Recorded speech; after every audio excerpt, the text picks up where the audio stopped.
أعوذ بالله من الشيطان الرجيم. بسم الله الرحمن الرحيم. وقضى ربك ألا تعبدوا إلا إياه وبالوالدين إحسانا إما يبلغن عندك الكبر أحدهما أو كلاهما فلا تقل لهما أف ولا تنهرهما وقل لهما قولا كريما واخفض لهما جناح الذل من الرحمة وقل رب ارحمهما كما ربياني صغيرا ربكم أعلم بما في نفوسكم إن تكونوا صالحين فإنه كان للأوابين غفورا صدق اللہ العظیم. سورہ بنی اسرائیل آیت نمبر 23 تا 25 آپ کے سامنے تلاوت کی ہیں. ان کا ترجمہ کچھ اس طرح ہے: وَقَضَىٰ رَبُّكَ أَلَّا تَعْبُدُوا إِلَّا إِيَّاهُ وَبِالْوَالِدَيْنِ إِحْسَانًا. آپ کے رب نے یہ فیصلہ کر دیا ہے کہ اللہ کے علاوہ جو ہے کسی کی بندگی نہیں کرنی، کسی کی غلامی نہیں کرنی، کسی کی پرستش نہیں کرنی، کسی کی اطاعت نہیں کرنی. وَبِالْوَالِدَيْنِ إِحْسَانًا، والدین کے ساتھ احسان کرنا ہے. اما یبلغن عندک الکبر احدہما او کلاہما، اگر ان میں سے کوئی ایک یا دونوں بڑھاپے کی عمر کو پہنچ جائیں، فلا تقل لہما اف ولا تنہرہما، ان کو اف تک نہیں کہنا، ان کو جھڑکنا نہیں. وقل لہما قولا کریما، اور ان کے ساتھ بڑے عزت و احترام کے ساتھ پیش آنا ہے. واخفض لہما جناح الذل من الرحمہ، اور ان کے لیے نرمی اور رحمت کا جو ہے پہلو جھکائے رہنا ہے. وقل رب ارحمہما کما ربیانی صغیرا، اور ان کے لیے دعا کرنے کہ اللہ ان پر رحم فرما جس طرح انہوں نے بچپن میں میری پرورش کی.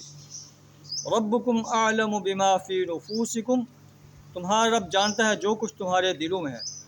ان تکونوا صالحین، اگر تم صالح ہو گئے.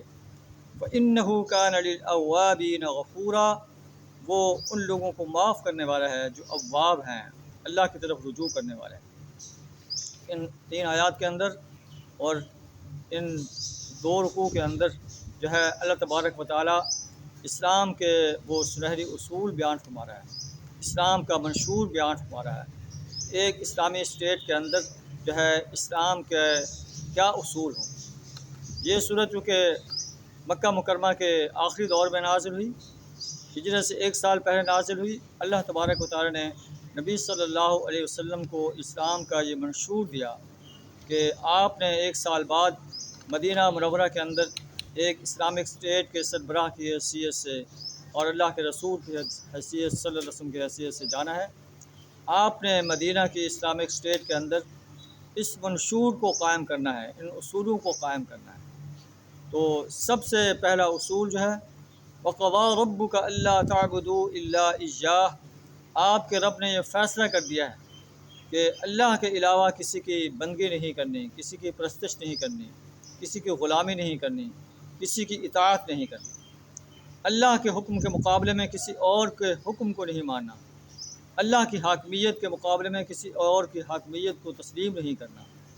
اقتدار اعلیٰ جو ہے وہ اللہ کا ہوگا، اور انسان اللہ کے اقتدار کے نیچے اللہ کے ان اصولوں کو قائم کریں گے جو اللہ تعالیٰ ان 2 رکوعوں کے اندر بیان فرما رہا ہے.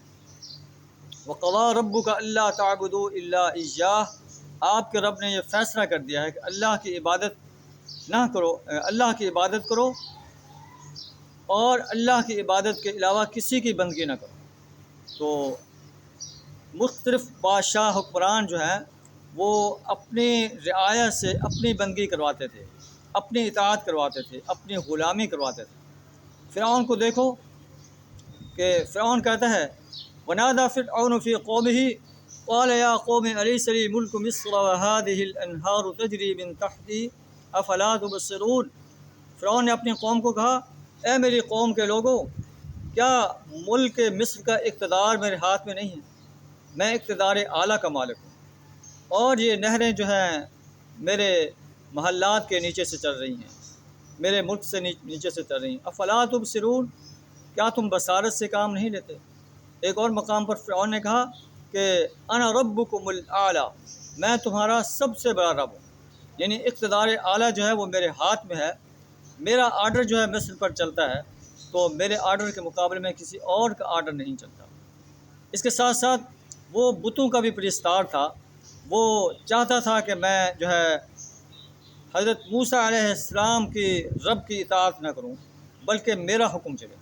تو حاکمیت جو ہے وہ اللہ کی ہے، اللہ اپنی حاکمیت چاہتا ہے، اور اہل ایمان سے یہ تقاضا کرتا ہے کہ میری حاکمیت کو، میرے اقتدار کو قائم کرنے کے لیے اس دنیا کے اندر جو ہے اپنا مال پیش کرو، اپنی جان پیش کرو، اپنا وقت پیش کرو، اپنی صلاحیت پیش کرو۔